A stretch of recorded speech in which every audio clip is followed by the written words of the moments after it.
Bienvenidos amigos y hermanos de seguidores de Cristo, les digo Shalom.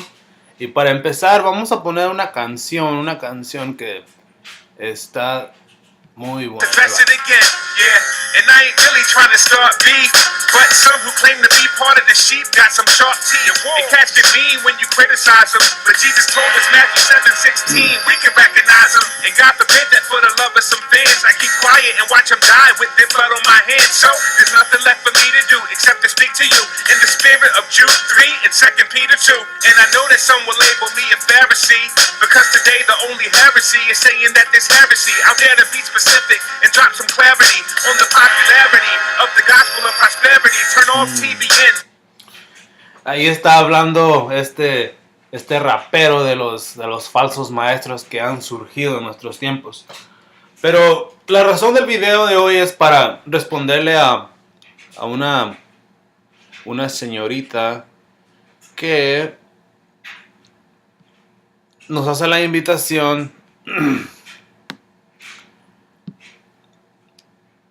y acá está. Vamos a poner su video para ver qué es lo que dice. ¡Hey, paz de Cristo! ¿Cómo están? Espero que estén en gran bendición el día de hoy. Hablaremos de la Trinidad. La Trinidad bíblicamente no existe. Y si tú vas a alegarme de que sí existe, bueno, quiero que lo hagas con bases bíblicas. Ok, y como ya es costumbre aquí en este canal y su servidor, tratamos de responder con la Biblia. Pues abrazamos esa doctrina de solo la Escritura y toda la Escritura.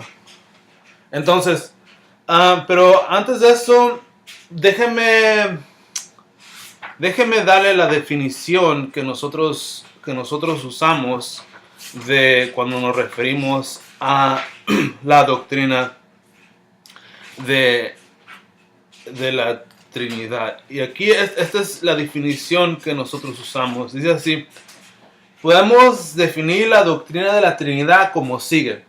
Dios existe eternamente en tres personas: Padre, Hijo y Espíritu Santo. Y cada persona es plenamente Dios y hay un solo Dios. Esa es nuestra definición, esa es mi definición, eso es lo que nosotros enseñamos. Y las bases bíblicas ahora te las voy a dar. Pero primero, antes de eso, también te digo, nosotros tratamos de ser consistentes en la enseñanza de la palabra de Dios. Por ejemplo, en la oración que se encuentra en Deuteronomio 6, del 4 al 7, dice así: escucha, oh Israel, el Señor nuestro Dios, Él es el Señor, uno es. Amarás al Señor tu Dios con todo tu corazón, con toda tu alma y con toda tu fuerza. Estas palabras que yo te mando hoy estarán sobre tu corazón. Las enseñarás diligentemente a tus hijos y hablarás a ellas cuando te sientes en tu casa y cuando andes por el camino, cuando te acuestes y cuando te levantes. Entonces, desde el Antiguo Testamento miramos de que siempre ha habido un solo Dios. Y es lo que queremos: un solo Dios, tres diferentes personas. Ahora, Maylis, creo que tú tienes un deseo de aprender. Y el hecho de que tú dijiste, deme base bíblica, espero que también tengas el espíritu que hubo en Apolos. ¿Se acuerdan de Apolos? Apolos es uno de mis, ¿cómo se puede decir? Uno de los hombres favoritos para mí, porque no sabemos mucho de él. Él es pues se puede decir que es un hombre misterioso. Al venir él, de repente, de la nada, así como nos dice aquí en Hechos 18, 24. Dice así: llegó entonces a Éfeso un judío que se llamaba Apolos, natural de Alejandría, hombre elocuente que era poderoso en las escrituras. Este había sido instruido en el camino del Señor y siendo ferviente de espíritu hablaba y enseñaba con exactitud las cosas referentes a Jesús, aunque solo conocía el bautismo de Juan. Y comenzó a hablar abiertamente en las sinagogas. Pero cuando Priscila y Aquila oyeron lo que llevaron aparte y le explicaron con mayor exactitud el camino de Dios. Cuando Apolos quiso pasar a Acaya, los hermanos lo animaron y escribieron a los discípulos que lo recibieran. Cuando llegó, ayudó muchos a los que por la gracia habían creído. Y luego también tenemos otro, cuando se acuerda cuando los de Berea, dice que los de Berea eran más nobles. ¿Por qué eran más nobles los de Berea? Porque ellos escudriñaban la palabra para ver si las cosas que Pablo les estaba diciendo eran ciertas. Entonces, vamos a ver lo que nos dice la palabra de Dios. Ya sabemos que en el Antiguo Testamento siempre dice hay un solo Dios. Pero me gustaría empezar desde Mateo. Es interesante que dice, yo creo que lo que ella quiere decir es que la palabra Trinidad no existe. Y estoy totalmente de acuerdo. La palabra Trinidad no existe en la Biblia. Pero el concepto está desarrollado en bases bíblicas. Esa es la diferencia. Pero me gustaría, como en forma de pregunta, hacerte esto. ¿Cómo explicas tú Mateo 3, del 13 al 17? Por ejemplo, te lo voy a leer, dice: entonces Jesús llegó a Galilea, al Jordán, donde estaba Juan, para ser bautizado por él. Pero Juan trató de impedirlo, diciendo: yo necesito ser bautizado por ti, ¿y tú vienes a mí? Jesús le respondió: permite ahora, porque es conveniente que así se cumpla la justicia. Entonces Juan consintió. Después de ser bautizado, Jesús salió del agua inmediatamente, y los cielos se abrieron en ese momento, y Juan vio al Espíritu de Dios que descendía como una paloma y venía sobre él. Y se oyó una voz del cielo que decía: este es mi Hijo amado, en quien me he complacido. Entonces miramos 2 y luego miramos 3 personas. El concepto está ahí. La palabra autoridad, claro, no está ahí, pero podemos verlo ahí. Entonces me gustaría que tú respondieras cómo entiendes esta parte de la Biblia. Pero esa no es la única parte. Y yo creo que no sé qué traducción usas tú, la verdad. Pero aquí en Primera de Juan 5, del 6 al 11 parece. No, del 6 nada más. Del 6 bueno, en especial en el 7 dice: este es Jesucristo, el que vino mediante agua y sangre, no mediante agua solamente, sino que mediante agua y sangre, y el Espíritu es el que da testimonio, porque el Espíritu es la verdad. Porque 3 son los que dan testimonio en el cielo: el Padre, de nuevo 1, el Verbo y el Espíritu Santo. Y estos 3 son uno.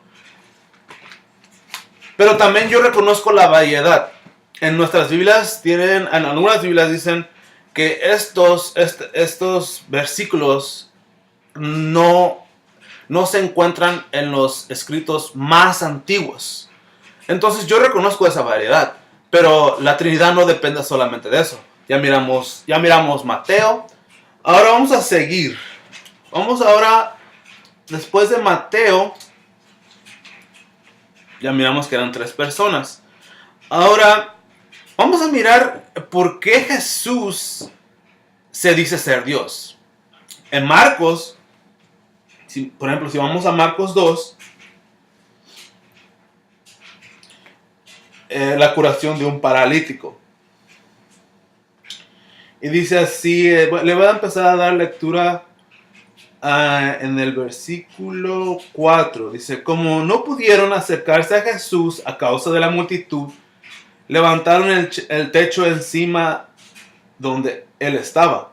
Y cuando había hecho una abertura, bajaron la camilla en la que estaba acostado el paralítico. Viendo Jesús la fe de ellos, dijo al paralítico, hijo, tus pecados son perdonados.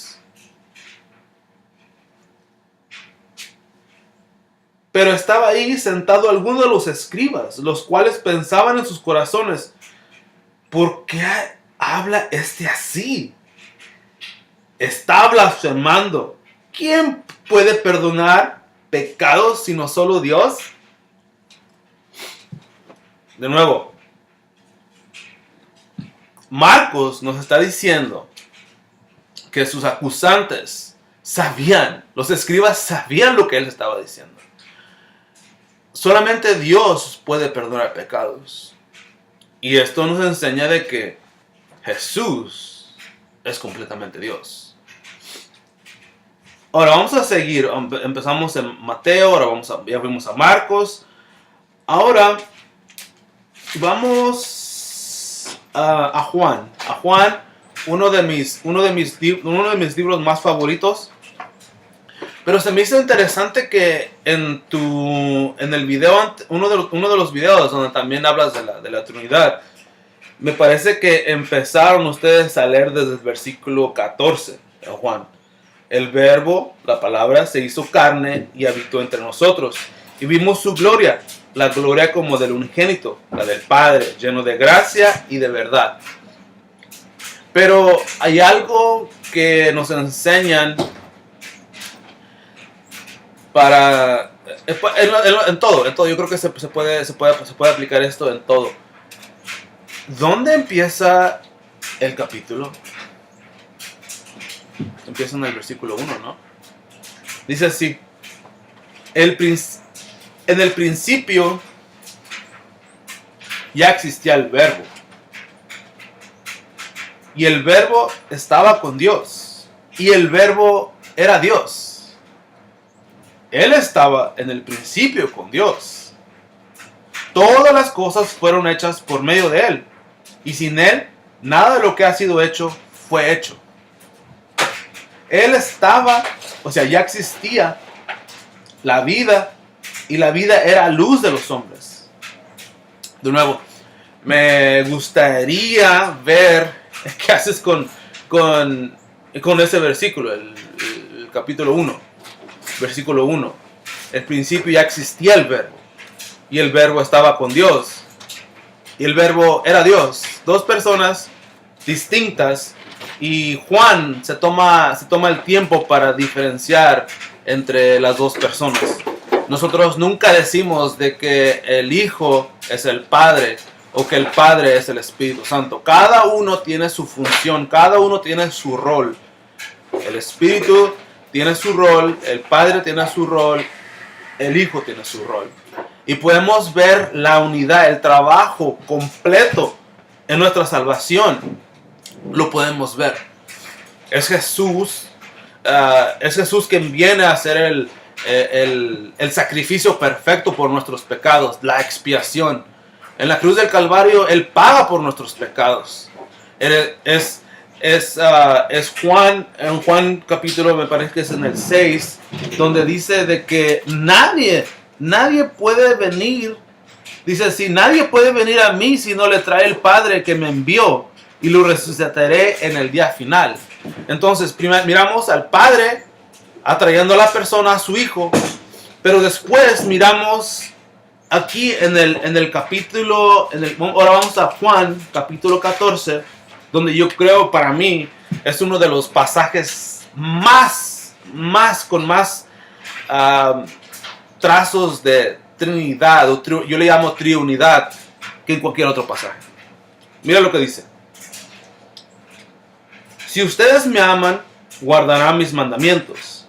Entonces yo rogaré al Padre. ¿Quién estaba hablando? Jesús. 1.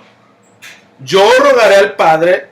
2. Y Él les dará otro consolador para que esté con ustedes para siempre.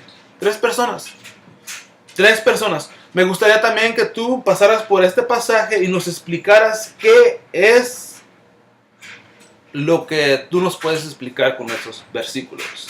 Versículo 17, es decir, el Espíritu de verdad, a quien el mundo no puede recibir, porque ni lo ve ni lo conoce, pero ustedes lo conocen porque mora con ustedes y está en ustedes.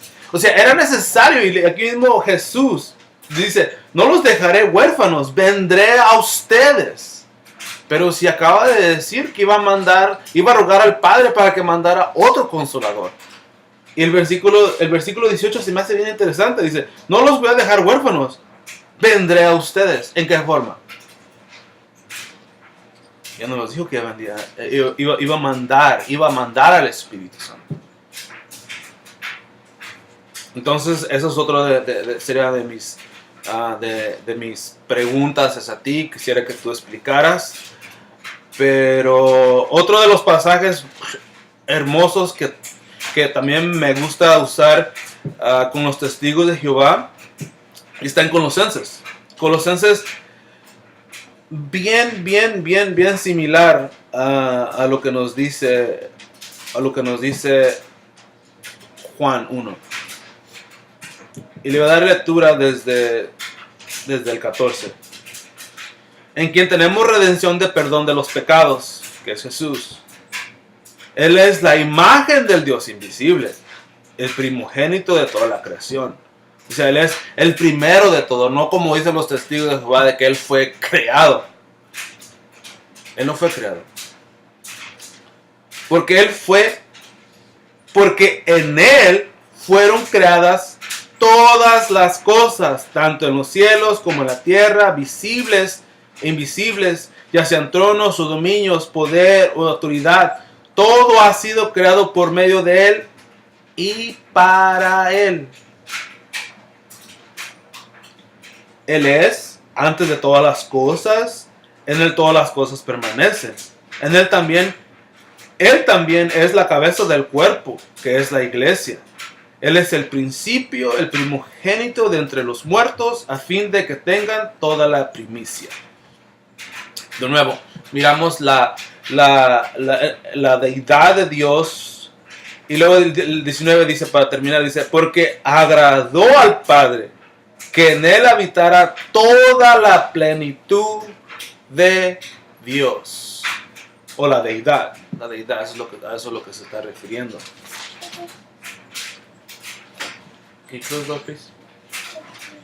Y ya por último, para terminar, me gustaría ir a Apocalipsis. Apocalipsis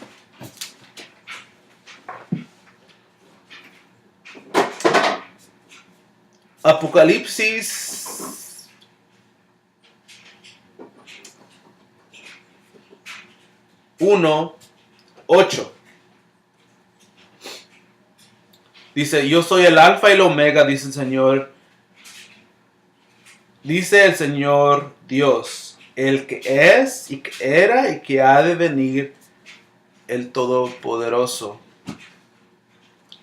Pero si nos regresamos a Isaías 44.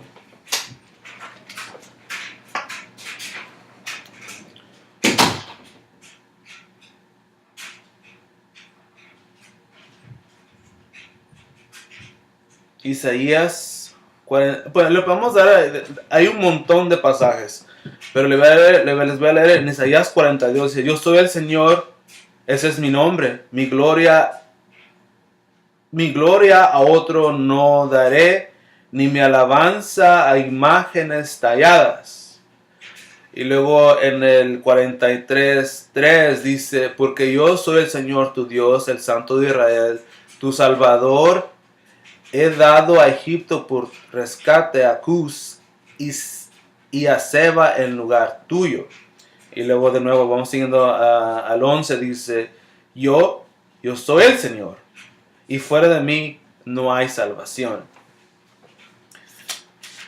Y vamos siguiendo y dice, En el 44:6 dice, así dice el Señor, Rey de Israel y su Redentor, el Señor de los ejércitos. Yo soy el primero y yo soy el último, y fuera de mí no hay otro Dios. Regresando a Apocalipsis 1:8, dice, yo soy el alfa y el omega, dice el Señor Dios, el que es y que era y que ha de venir, el Todopoderoso. Ya establecimos de que el alfa y la omega es Jehová o Dios, ¿verdad? Y aquí es donde yo creo que te vas a poner en apuros, porque mira, en Apocalipsis 2:8 dice, el primero y el último, ¿verdad? O sea, establecimos de que ese es Jehová, Dios, en el Antiguo Testamento. Y aquí está la pregunta, me gustaría que también respondieras a esto. El que estuvo muerto y ha vuelto a vida dice esto. Si decimos que el primero y último es Dios, o sea, Jehová, en el Antiguo Testamento, déjame hacerte la pregunta. ¿Cuándo Jehová, el que estuvo muerto y ha vuelto a la vida? ¿Cuándo murió él? Esa es mi pregunta hacia ti. ¿Cuándo murió Jehová? Y ya por último, ahora sí, esta es mi última pregunta hacia ti. Y está en Apocalipsis 5. Apocalipsis 5:6. Dice, miré y vi entre el trono con los 4 seres vivientes a los ancianos, a un cordero de pie como inmolado, que tenía 7 cuernos y 7 ojos, que son los 7 espíritus de Dios enviados por toda la tierra. Y vino y tomó el libro de la mano derecha de aquel que estaba sentado en el trono. Ya miramos 2 personas. Y vino y tomó el libro de la mano derecha de aquel que estaba sentado en el trono. Cuando tomó el libro de los 4 seres vivientes y los 24 ancianos se postraron delante del Cordero. Cada uno tenía una arpa y copas de oro llenas de inciensos, que son las oraciones de los santos. Y cantaban un cántico nuevo diciendo, digno eres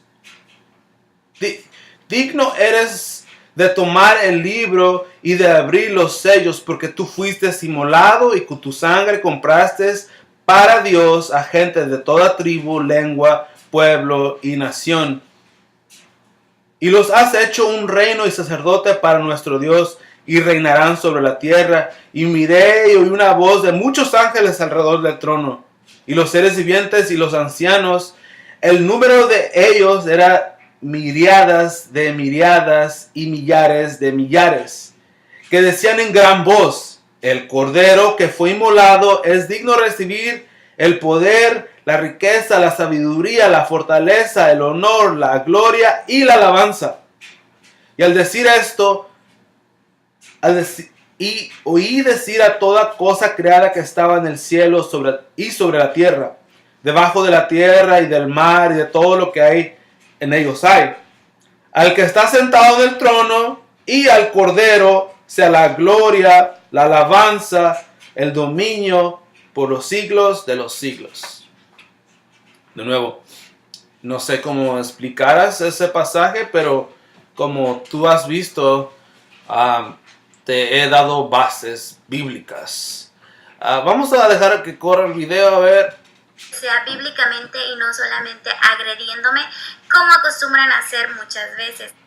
Aquí yo creo que yo me he adaptado este versículo de la Biblia a mi vida, que se encuentra es muy popular, que se encuentra en Primera de Pedro 3:15. Dice, sino que santifiquen a Cristo como Señor en sus corazones, estando siempre preparados para presentar defensa ante todo el que lo demande, dándole razón de la esperanza que hay en ustedes o en nosotros.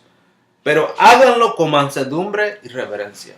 Esa es la palabra de Dios, en cual yo también te digo, amo y estudio. Y espero de que tú respondas a mis preguntas de buena manera, como yo lo he hecho. Creo que estás confundida en tu teología, pero si deseas deseas más información o tienes otras preguntas, con gusto te las respondo. Bueno, amigos, pues eso ha sido todo por hoy.